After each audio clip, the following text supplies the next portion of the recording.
I'm Dr. Ponch Villaroman. I'm the Chief Medical Officer of the National Motorcycle Sports and Safety Association.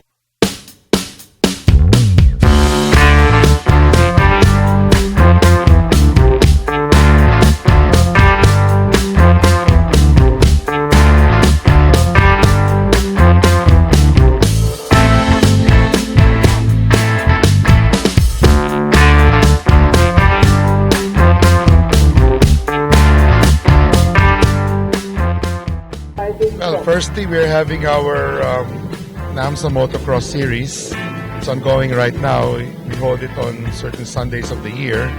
And then with regard to the history of the National Motorcycle Sports and Safety Association, we were formed by 1994.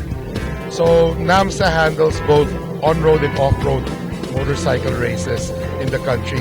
It is duly recognized, and we are a platform for developing athletes to compete here and abroad. We are in need of more government support.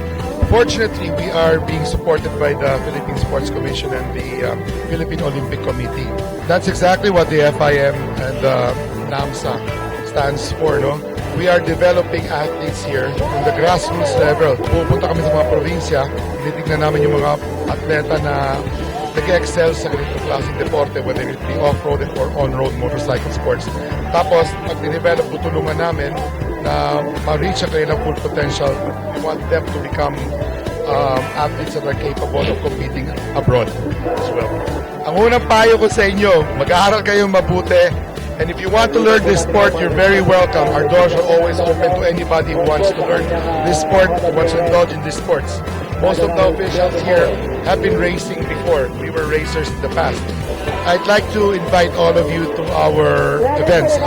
We have events that are motocross and also road race events in all regions in the country. Kakayanin namin ang pupunta namin. We just came from General Santos City for a road race, and we are taking this. Iniimbita namin kayo na sana manood po kayo at pagkilikin nyo rin yung aming deporte. This is a very, very exciting sport. So, marami po salamat sa pagbigyan ninyo ng pagkakataon sa punang NAMSSA officials at mga riders. Marami po salamat sa suporta niyo. Sana more power to you rin sa inyong ginagawa. Thank you.